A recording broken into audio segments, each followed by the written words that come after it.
Welcome to Everything Comes Together. My name is Srinag. I'm an architectural photographer based in Chennai, India. My guests today are architects Amar Chaudhary and BG Sanjeevi of S Plus AD Studio. On Everything Comes Together, I speak with people in the broader photography, architecture, and design communities, while the regular episodes are life stories that talk about how everything came together. Every now and then, I will speak to guests and explore just one thing. In part 2 of my interview with Amar and Sanjeevi, we talk about the challenges a newly graduated architect faces with a focus on their much acclaimed first building project, the Village Home. So in part 1, we ended the conversation with how challenging being an architect really is, right? So once you graduated from college, what was your next step? What were the challenges any architect would face once they get out of college? So the first thing is there are like, with the course of time, there are a lot of architecture schools now. Tons of architecture. They're producing like tons of graduates. So the first thing is getting a job at first, because there are only select number of practices, like established ones, and there are so many graduates. So like surviving the competition is one. Second thing is, when you start practicing, you're in college. I mean, we are not taught how the administration part, the management part works. We are just taught how design works, and we just get like 1 year of internship as a part of your syllabus, and then after thesis we just step on, start a career. We see a couple of problems. The first thing a lot of architects face is, I'm going to be brutally honest, is your starting pay is very bad. That is one of the biggest things. And even when you step onto a practice, generally when you're in a very established practice, generally what we have also heard from a lot of people is that you don't get to explore and design. Like only the very senior architects, they usually get to design. You would mostly be in charge of learning from that in terms of a drafting point of view and even a presentation point of view. But not much of design freedom is given to you. So those are a couple of challenges we face, and your pay scale also increases only after a certain period of time. And how many years is that? About 4-5 years. See, the thing is, one thing which is if you were to work, be an employee in an architecture firm, the growth is like maybe very slow, and also there is a point till after which your growth stops, which is why the sad reality of an architectural field nowadays is if you were to grow, reach the highest point, you start something on your own. And if you were to work for someone, you would always just be an architect in the firm, except for maybe a few select firms, which I would say is the biggest dilemma. Like after college, you have like your 5-year, 10-year long-term goals. You're like, this is where I want to be. But if I was to be employed in a place, like I'm not going to get there. But like on my own, I'm not equipped enough to reach that. So it's very difficult as to where you start off with. Which is where the stance we took of actually being in a firm is to learn how the field really works, like how you can do that, and then maybe like branch off to do something on our own. So you're saying it is, money is hard to come by for the first couple of years, and it takes a few years to get fully stabilized. How many people actually make it through that time? Do a lot of people drop off? See, the thing is before I actually answer that, it's also the very fact, like, okay, you're working in a firm, fine, you're under one label. But when you are like on your own out there and they see the fact that you are a youngster who's just starting off, like we've seen a lot of meetings that we've gone to as freelancers, like trying for project pitches. The minute they see us as, like 2 23-year-olds or 2 24-year-olds, there is no confidence, nobody wants to take you seriously, right? And it gets very disheartening after a certain point of time, like, okay, you do one project pitch, you do 2 project pitches, but after that it just gets disheartening and you're like, is this even worth it? So from what I know, I mean, this is obviously not statistical, but from what I see from my friends back in college, I would say 8 out of 10 pretty much drop out from pure architecture, and they go into fields which are similar to like architecture, but when you talk about about architectural design, there are very few who actually stick by. You would see them stick by for the first set of years. But after that, the factors like money and just the pure respect for the profession, when you don't see that coming, the will to actually stick on is you need a lot of will to actually stick on. Yeah. Which I would say is like the sad reality in how architecture is phased. And it's also this thing like if the value of architecture is really put across to people, or even if a setup firm actually values a young architect as an architect and not really as a draftsperson and as a presentation tool, then it gives you some kind of motivation exactly to like push you forward. But it just gets very saturating after a point if your design skills are rusty at the end of a 2-3 year stint and you've not really gotten to do that okay, let's try something else. It's like very simple. I'm seeing an opportunity that's fetching me more money, and it's fetching me more importance. I would rather go towards that and rather than continue to dwell on to something that's literally become you're not really accepted and in that. We have faced issues where, speaking about respect, where we have done like close to 30-35 freelance projects, of which a couple of them got built. And there was this client who wanted us to design 2 villas. So he had like 2 properties and he wanted us to design 2 villas. We had done the entire package. So he gave us a deadline of about 10 days, if I'm not wrong. In 10 days, we produced all plans, detailed plans, sections, elevations, 3D renders, and we went to the extent of even detailing the finer things with whatever knowledge we had. And then he was like, okay, I'm okay with the thing. Can you just please email it to us? We'll have a look at, we'll discuss with the family and we'll definitely get back to you. We sent the email, we waited for 1 week, we waited for 2 weeks. Then a couple of weeks later, he stopped picking our calls. That's the first sign. He's like, first, and I was like, okay, something, he might be like held up with something, some personal thing. A week later again, then we tried calling, he didn't pick up, and we called from a landline, he picked up. And he's like, tell me what happened. We're like, sir, we have sent the design and we have sent you the PDFs also as requested, any updates? Like, you guys aren't giving me money to build a house or, supplying materials. Now you're asking me your scheme fees for just 2 PDFs, which is just 1 email. I don't want to pay you for that. And then that was like literally. No, that actually goes to people don't realize like the amount of work that's really put in to produce that 2 PDF files. Yes, it's like 5 years of education was plus 1 or 2 years of practical training gets into producing that 1 PDF. And this I would say works for all artistic fields, where they're like, why am I paying you so much for like 1 hour of work, 2 hours of work? But the reason you're able to do that 1 hour or 2 hours of that much amount of work in 1 or 2 hours is because of what you've learned over a period of time. So that experience and what architecture really is, the amount of work that goes into architecture is not understood by people, and especially not when it's a young architect. Like in fact, we've waited outside clients' offices for like 2 to 3 hours just in order to. The work's done. It's the payment that is pending. And when you're called in to get the design in, you're like met immediately. Like, okay, come in. This is the brief. You want a design and all. This is by when I want it. You give it to them, fair enough. And then when it comes to the payment, you're like, okay, I'm in a meeting, wait for 2 hours. Like, it's actually happened. There's been a time where we reached a client's office at like 6 p.m. We were there until 9 and 9:30. And then he just comes out like, I have to head home. Can you come tomorrow again? Oh my. And we were at the point where we actually said, okay, left, came back the next morning. And again stood. Like, I'll give you half of what was promised because I'm not happy with the output that you've given me. Even to get that half, it took us like weeks. And how much can you actually argue? Like, on what basis can you argue saying like, no, my design is good? Like, it's not quantitative. No, it's qualitative. You can't tell them like my design is correct. You have to give me the whole this thing. So it was very difficult.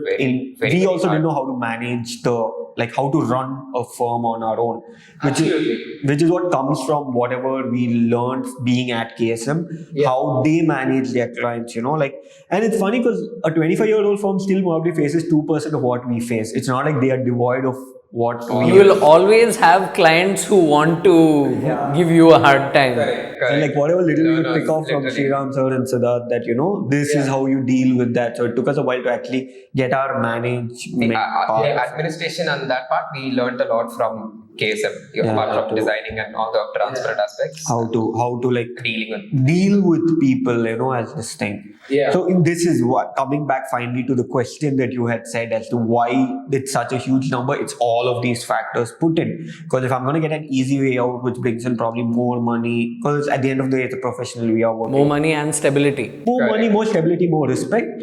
Anybody would jump off onto that Just train from than hardcore try designing to- just continue the same set. Okay, now 3.5, 4 years later, we will not wait outside a client's office for 3 hours anymore. We know how to get the money. We know how to the amount of information to give out before we get in. So 3.5 years later, because we went through that, we know Learn the hard way. yeah. But a year later, most of the people just tend to be like not worth it. Move on to the next aspect. Definitely. So you talked about having worked on about 30 projects or so, right? And how a whole bunch of them didn't actually get completed with various issues. Maybe 10 got. 10 you completed. Which 2, 3 were like the 2, ones 3 were the which ones which we actually put across as like good one. So, what was your split? How many were architecture? How many were interiors in those? Predominantly interiors. I would say of 30, maybe the schemes around 10 or so would be architecture. The rest were predominantly interiors because they were fast and like they were fast paced.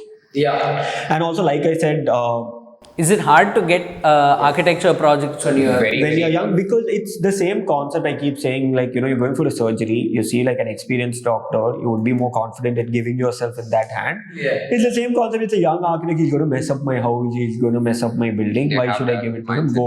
Go to this person. The only people who probably gave it to us are the ones who didn't have budget to pay an architect's fee in total. We had to literally squeeze our fee inside their budget. They were like, this total project is so many lakhs. right? They were like, you plan it in such a way that you get a fee from that. And even if you put the lowest spec, the cheapest design, our fee wouldn't fit in that. No, and that is the thing. Like there reached a point where we actually did designs for like thousands of rupees. That's all it came to. Like we started off with white coating, like maybe in lakhs or something, but then we consorted to actually doing the same design in thousands. And I would say it was a mistake in our part because of the fact that people are actually agreeing to work for such low sums, where people are only offering that much. But we were in a situation where like, okay, something is better than nothing. Exactly. Nothing at this point in That's true, because when there's very little work going around, you take what you can you get. take what you get. Exactly. You take what you get. Yeah. In fact, we've seen recently like a few ads which say of like these design and build firms where they were like, we'll do the construction, architecture is free. We've actually seen this tagline. No, it's even like from few reputed companies, even from known people, where we see construction will be taken care by us, approval, everything will be taken, no design fee. Architect's So it's fee a is package. zero. It's a new kind of package. That where, just like, completely undervalues you. Exactly. So who would you go to? Like, I don't want to name, but there are like these reputed like brands that take, tell you we'll do your home interiors and all of that, and design fee is never mentioned in. So they'll pad every component? Yeah, they'll like take care of your house. They'll take care of your house fully. Like, you're giving them, they'll do the whole interiors, they'll build it for you. And the architect's fee is not there. You're never seeing in your bill, this is the architect's charges, You're taking care of everything. So why would they not take that rather than come to somebody where you have to pay the architect and also pay for your construction cost? So I guess that entire aspect is very... I never saw this coming. No, this has been there for quite some time. No, but actually. also it's like 20-25 years back where there were like say 10 or 15 like reputed, like I would say like I'll call it like Bharat sir, Balaji sir, Sriram sir, like the legends of architects in Chennai. That time there were very few. So people could go only to these set of people to actually Now there's like a factory manufacturing Every architecture state on a has an daily architecture basis. Small one. You wouldn't believe near my house there's one place which started as an architecture firm. Okay, I don't know, it was some green something architecture.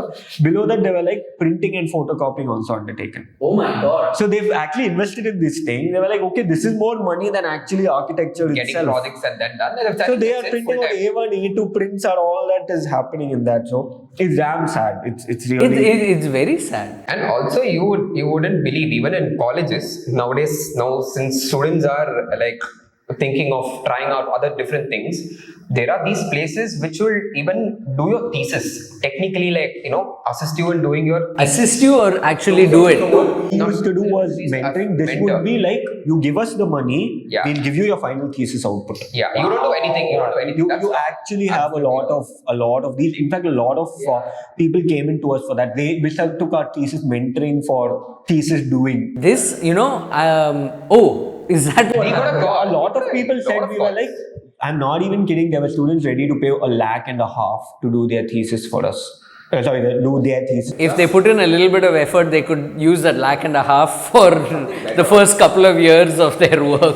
Exactly. So there were actually a lot of people who came in who misunderstood that we were doing thesis That design. we cannot do So we that. had to like rechange our flyer saying we don't design. We actually had to mention saying we don't design. We only guide you. When I was studying visual communication, there was one photocopying, printing place near college where they had a flyer on the wall saying that they will complete your assignments for you. Someone was offering those services, similar to the way you said you guys put up your flyers to teach. They were putting up flyers to actually do the project for you. Terrible.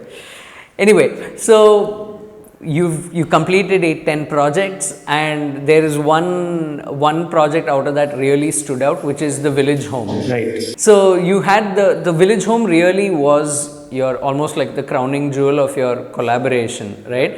And okay, wait, at this point, did you guys have a name for your practice? Actually, we kept a name after we got the project. We were like, we need to put something on the drawing, because okay, to tell you, the village home, we actually got the project sometime in May, June before our graduation was even over. Okay.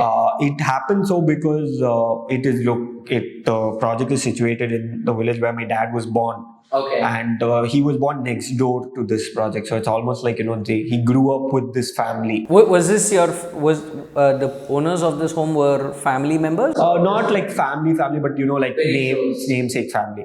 Okay. So they were very close, yes. And ever since, they've been telling me for the past 5 years, every time I would visit, are you done? We want to build a house. Right. And finally, in May or something, May, June, they were like, when are you finishing? It's like 5 years, when are you finishing? And I said, June, July, I should be done and then we can do it. They were like happy, and they said, it was like given that, you are doing this project. And they just, honestly, there were no requirements or so by their side per se, because they have been living in this house which was 100 years old for so long, like generations. Yeah. And it was in a very bad state.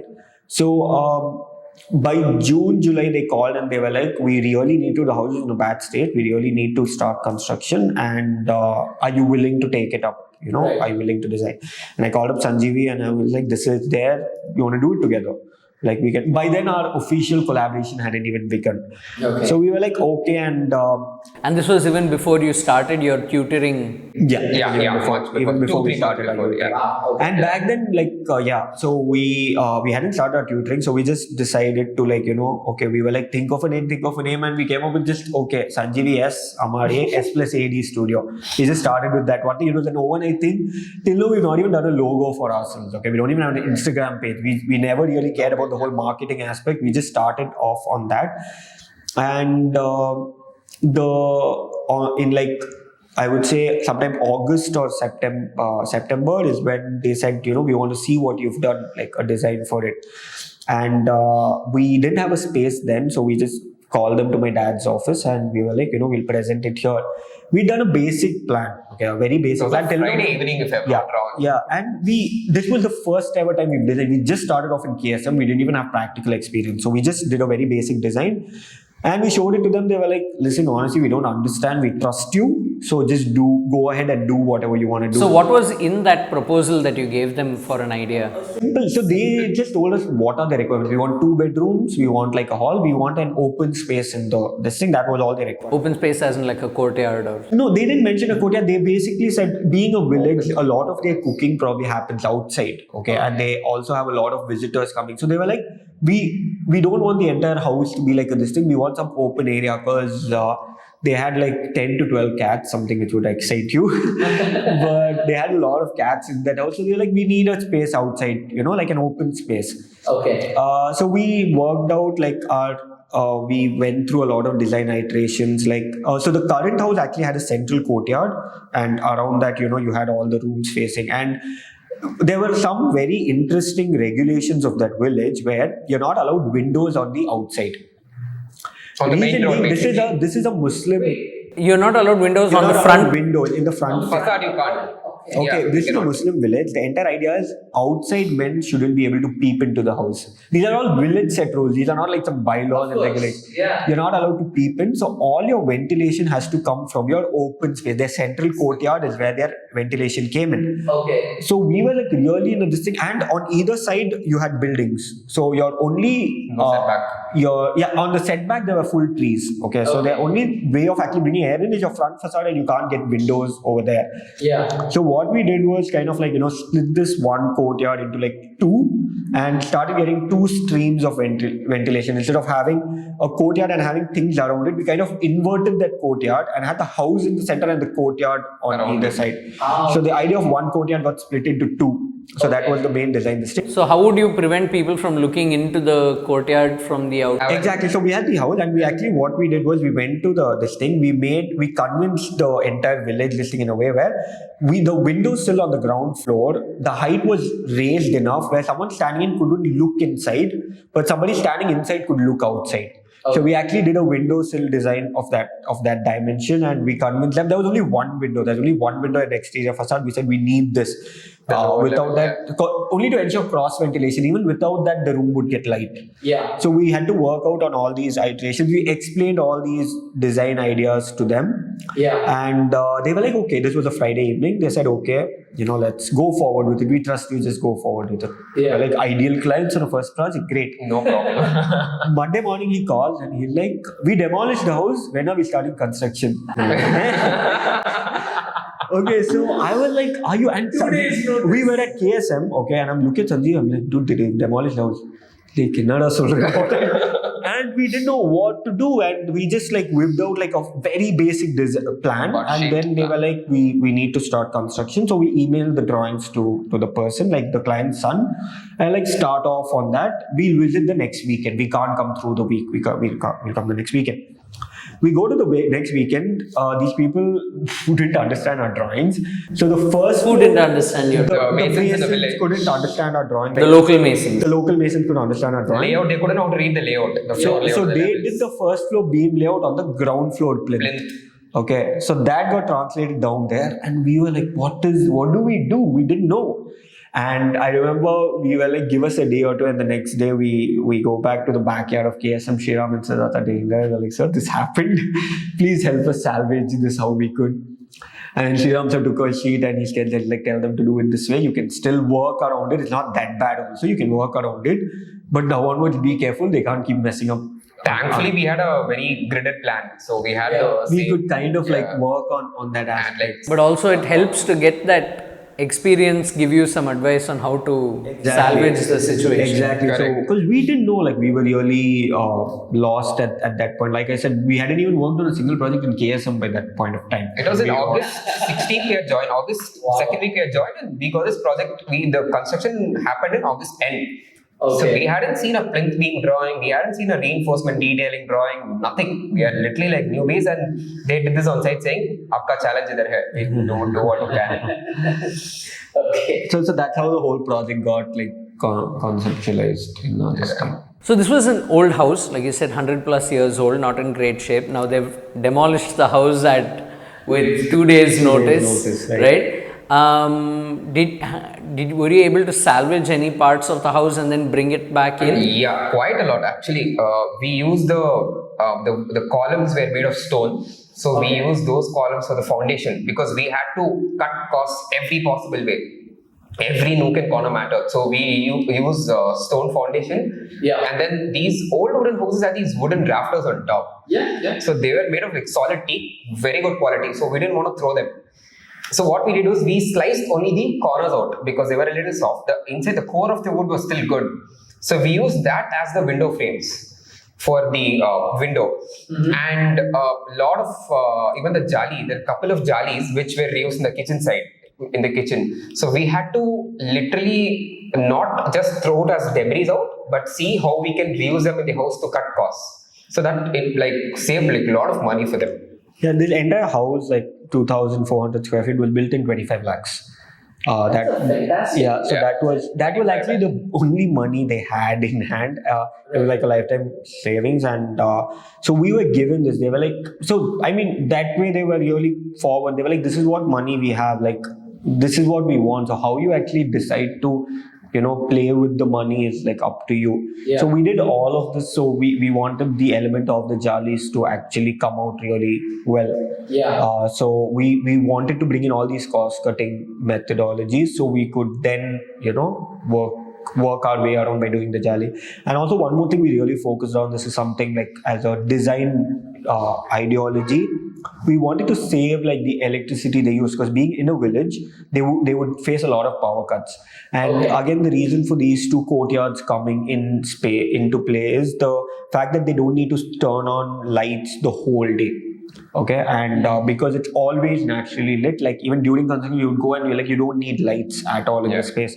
And the fact that there are these two volume of courtyards, there is always wind flowing, and the courtyards were located in that location which was keeping the wind direction in mind. So we always had continuous flow of thing, and what we did was we actually didn't make the courtyards equal size.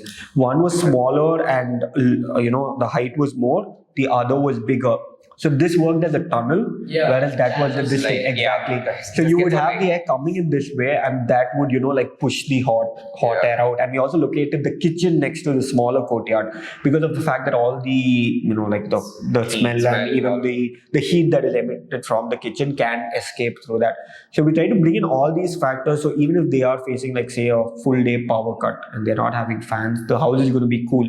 Yeah. So we want it comfortable to do all of this. So we try to bring out these tinier design interventions because actually the plan is quite simple. It's a very, very straightforward plan. When you look at it, it's like, okay, this is all there is. But there was a lot of thought that was put in order to keep it keep it the context in that particular site work. Because one thing which we as designers also looked in other projects is like, if you're able to take this plan and put it in the plot here, and if it still works, if you put it there and it may not work as efficiently because of the fact that there are so many of these factors that come in play when you're designing the whole thing. Yeah. So these smaller things actually helped us bring in the cost. As simple as, because we didn't need light, we could put less number of light fixtures in the end, and that was also a considerable amount of cost that we saved. Right? Yeah. Also, they don't use the fan also as much because the entire facade, the stairwell, which is in the front corner, is wrapped in jali all around. So that helps keep the space cool. And that sort of is connected to the living room, and that also has another opening on the larger volume of courtyard on the side. So together it keeps the space very well ventilated. Also, even when it gets very hot outside, there is not much of you don't actually sweat inside.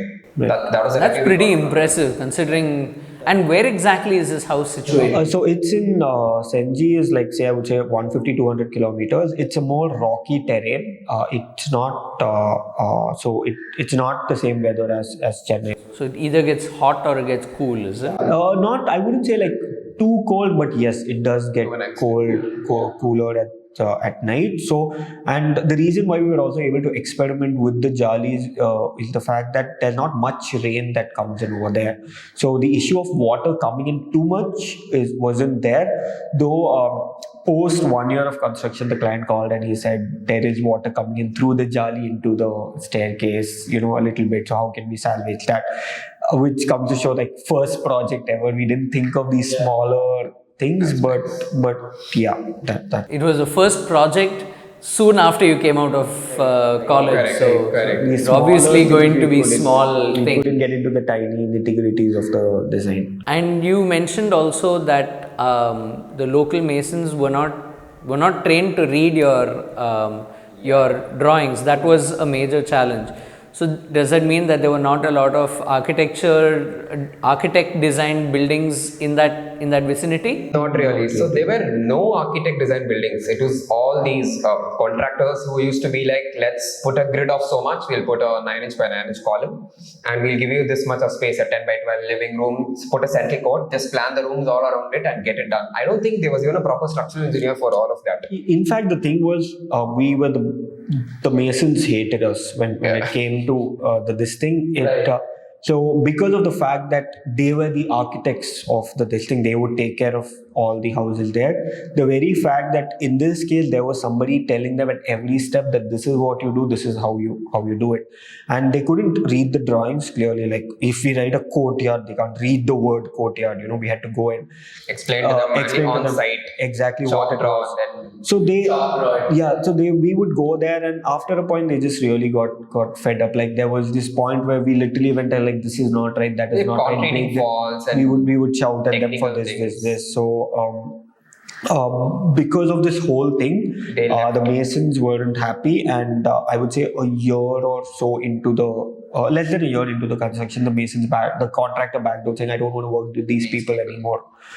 Right. So when that happened, that was a very major setback for the whole thing, because they had to get a new set of masons who we had to repeat the whole this thing of explaining to them what we are trying to do, and that's when and these were masons from the same area. From the same area, and there's actually you don't need too many, there are very few. So then these guys sourced out some masons from Pondicherry to come in. Pondicherry is fairly close by, to come in, and that's when the project restarted.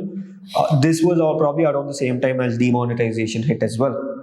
So, a year into construction, demonetization came in, and here everything was dealt in cash. So the project was on a standstill for a year. The civil was done, and then the project was just stopped, and we didn't know if it's gonna be resumed on, and we just stopped. We kept calling once a month. They were like, we don't know. And we also gave up. And I think a year later is when they were able to probably salvage another few lakhs of rupees, and they were like, we have this much and we need to finish the project. And it was only the civil, like only the columns and the walls were done. None of the interior finishes had started then. So the final finishing had to be done in like 5 to 6 lakhs. So they were like, I'm sorry, we can't let you choose the tiles, we can't let you do this. Now it was just like, we need to finish the house for them. At this point, it was like, we don't care how. Because at this point, they were probably staying outside somewhere else. Yeah, they were at their relative's place for a year, 2 years now, though they hope to finish it in a year and a half. Right. And there was still at least a few months of work left, and they were like, we just want to finish it off, we can't spend. And we had to drop the idea of jalis in between, and we tried to do it up with bricks. We went on site, did mock-ups and all. Didn't work out, and finally, after a lot of convincing, we said that it's a question of a lakh or two more. Can we do the jalis, because they're really important? Otherwise, you just close up the wall and put a few windows there, and that kills the whole part of the design. And it wouldn't nearly be as comfortable and airy. Definitely not. Definitely. Jali is a huge add-on for us. I mean, for them. Yeah, because actually, you say that the actual design of the house is very simple, but I've seen photographs of it, and it actually looks pretty dramatic even from the street side. And the jali is a big contributor. And they wanted to remove that main integral part of the design because of no funds. So after a point, we had to get these jalis made in Pondicherry because the cost was much more here. and we had to kind of custom make them to smaller sizes and all of that. And they finally said okay, and we got the. We had to convince them with so many renders, explain to them how the airflow works, all of that, and how will that volume feel if it were closed, and if it was like wrapped with jollies all around. And we had a tough time, but good, they finally agreed to it. Yeah, definitely that was. So this is your first project on your own. Yes. You had problems with the local masons not following the plans that you had put together, and those masons left. Then you had to find new people, and then you had demonetization, and of course there is a client with budget constraints, and you have almost no experience. Now that you have had a few years of experience and you worked on your own, more of your own projects, you worked with KSM on their projects as well, how would you have done this house differently if you had to start over? It's actually a question which Siddharth also asked us once when we were presenting at KSM. He's like, I'm glad Siddharth and I are on the same. So that was the first question he asked. He's like, looking back, would you have done this any differently? Yeah. And honestly, no. Okay, we wouldn't have done it any differently because it was worked well. 50 feet by 25 feet. It's a small plot. I'm actually sorry, I'm not talking about the actual house itself. How would you have handled the situation differently? From a client from dealing with the masons and all. Dealing with the masons. So, let me tell you why I'm asking this question. So a lot of people who are going to be watching this are going to be on the younger side, and they would have very little experience of doing their own projects, or they may be architecture students themselves, right? So what are the couple of takeaways that you would put forward that people can think realize that, okay, I didn't think of this as being a problem, but it is going to be a problem out in the real world? Honestly, for the younger architects, I would say it is impossible for us to tell like this is what you should do, because slightly backtracking, like this is again the issue with architectural education per se, where you're not really shown what to do when you step out into the field, These are the management issues, the technical issues, the administrative issues, that how do you deal with the people? It's not just drawing and renders and your job is finished. It's the working aspect. So I would say how you actually deal with the client and with the masons is the most important part of anything. We were blessed that the client was an understanding client who told like, okay, go ahead with this. But for a lot of people, this is their hard-earned money. For you, it's simple because you're just designing. You're not investing anything in terms of money. Yeah. But for them, this is their everything. They've worked probably their entire life to build this house. So it was those tinier aspects of understanding things that would matter to them, which you put over your design, that is what we.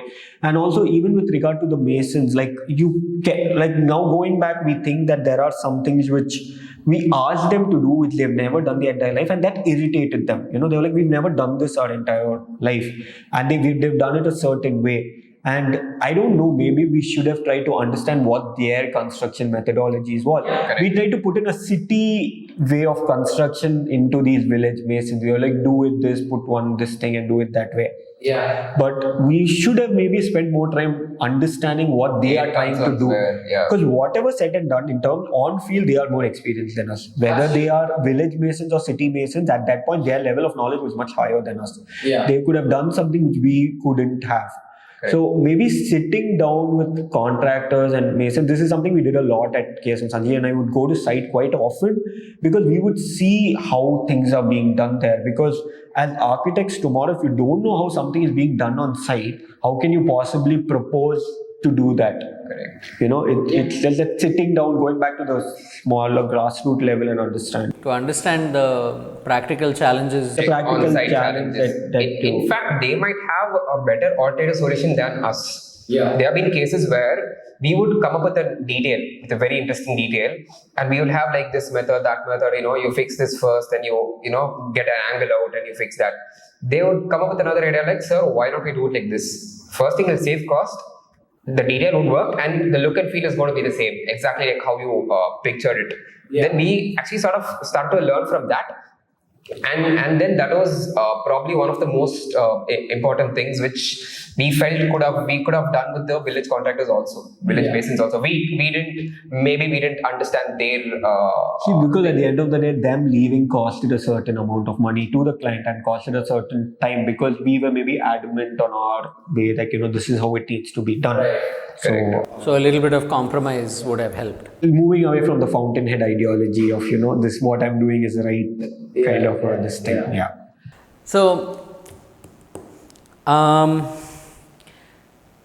this was a different project for the village masons, and it was obviously a different project for the village residents themselves. How did they respond to what you guys were coming in from the big city and doing? They hated it, bottom line. Okay, there was this one day where I got a call from the client, and he said, people are like, what are you building? It looks so out of place. It wasting your doesn't fit in. money. Your money is gone for a toss, etc., etc. And I remember once or twice when I was outside, these neighbors would come and say, they're like, why are you doing like this? This is why this so much space is being wasted this way, etc., etc. So there was a lot of criticism that came in our way. Actually, all of them were criticisms, literally. And it was actually very irritating for us also to go and stand where we know what so it was the client was trying hard to say, okay, we've started it, let's finish it, but these people are saying that he was like a little confused as to where this is going. Well, see, you've handed it to us, trust us through the whole thing. It's midway now, we can't really stop at this point of time. And when it actually got completed, their distinct testimonials completely changed. They're like, oh, come and do our house also. We Come got and have a look. projects How after can that. Did you actually do more projects there? We proposed 2 to 3, of which one kind of went through, but on a very small level. It was a restaurant that had to be remodeled on the highway that leads to the village. That kind of we proposed that was remodeled, though we were not in it too much. We just gave the proposal. A couple of houses more that we did propose, which I don't know what they've done finally, if they actually built it or they didn't, because this house was a pro bono. We didn't get paid for the village home. But the rest of the houses, we actually put our fee across, saying that, this is a known person, we can do it. And then they were like, okay, no, we'll get back to you, etc., etc. And it didn't really kick off in that aspect. And now, I've seen the house, and it really would stand out in the village, right? Must have become some sort of a landmark there. It is. So before it was you take right from the mosque, you take this. Now it's you take right from the house here, you take it before. So all they need to say is the house, and people. I think if I'm not wrong, it's called the period of the village. So that's the term they use, and that's kind of become the whole landmark of that village right now. That must make you feel good after all the almost demoralizing challenges. Exactly. No, it was also the personal thing I was mentioning to you earlier as to how 40, 50 years before my dad moved out of the village, and when he used to when he was involved politically and he was involved in the cinema field, when he would come back, the village was known by his name. If you do a Google search, that was what would come up, and every time you would go visit, they would be like, oh, this fellow's son has come and all. And when the house was finishing completion, we went, and then they were like, oh, architect appa vandirukkaru, okay. And I looked back and I grinned at him. And then I opened the Google page, and we were like, if we type the name of the village home comes first, and then it is your pages. And it was a very personally it was a really motivating, because it's going back to 50 years later, somewhere my dad was born, and this is where. So he actually got along his friends one day to visit the house, and he was showing it out proudly, okay, this is done and all. And then he looks to me and he's don't fly too high. So Nice. But I think also what's also good is to get this kind of feedback from the community, because you guys got featured in a few publications and awards and things. It got, I think the first one was Arc Daily, was the main thing that actually came out. We submitted, and a month and a half later, we get a mail saying, okay, we are ready to publish your project on Arc Daily. Okay. So it got featured on Arc Daily, post which it started getting into multiple, like I would say 10 to 12 pages where it got this thing. And we saw potential that, okay, more than a project, there's something to it that we can actually look at. And we started applying it for multiple competitions. It was nominated for Arc Daily's Building of the Year. That was one nomination, but that was completely a public voting. We weren't sure if we were in the same league, though it got nominated. It also did get selected in the merit list of 2018, if I'm not wrong, which shows the top 50 projects in India of that year. And it got off with the top 10 were selected, and it was very funny when Siddharth calls me and he like has the merit list details come out for this thing. Like, yeah, so that KSM got shortlisted. I was like, Village Home also got shortlisted. And he's like, oh, you're competing with us now. Sitting together, same no. But they came into the top 10, of course. But it was also a very good booster for us being in the same league of a 25-year-old. Architects. Also, another big motivation for us where we were getting emails from master students in Cornell, in London, and all of that. They were like, we want to use your house as a case study. Are we allowed to do it? Could you give some more details on how the Jali work and what was your thought process behind it? So we were open to share our drawings. We gave them all the thought process, the sketches, and all of that. So even that was a very good boost for us personally as to there's something more to us that we can do. So we started proposing other projects also in a similar design. That's not bad for a first project that it gets this kind of attention, right? Is this something that you would recommend to people when they start off, is to try and get yourself published? Definitely. It's a must. Because But that's also incentive to put in this much of work for the detailing and the functionality of the building. Correct. No, because the thing is, architecture is never marketed. You never see your advertisement for an architecture firm or a banner for an architecture firm. Your only form of marketing is how your work is being published. And I would say we are lucky to the fact that we have something that we can show that we've already done. Before, usually not everyone gets the opportunity to get a project right off after they finish like we were lucky. There's nothing we did to get the project. We were lucky that we got it. Using that, you can get like all of probably our other projects that we got. We could show that we've done this. It has reached a certain height. So because of that, you can give us the project. Right. So it's rather like a trust building thing. So they were like, okay, these guys have done something. Build our portfolio over time. Exactly. Over time. So that's what was. So I think this was a pretty interesting conversation for me as well, because I've known you guys for a few years, but it's good to see what was happening behind the scenes. You're working for KSM, you're working on your own projects, and you were doing tutoring students all at the same time. I don't know how you guys did it, but thank you very much for talking with me today. To watch this and other episodes of the show, please subscribe to Srinag Pictures on YouTube, or you can listen to the audio podcast by subscribing to Everything Comes Together on Apple Podcasts, Google Podcasts, Spotify, or on the podcast app of your choice. The music for the show was composed by Ashray Harishankar from Escapist Music. Post-production by Thiruvikraman Srinivasa Raghavan of SNS Arts Development Consultancy, and production assistance by Abdul Jilani. You can reach me on Instagram at Srinag or from my website www.srinagpictures.com. I'll be back in 2 weeks with another fascinating guests who work in photography, architecture or design. Until we meet again, it's goodbye from Mylapore.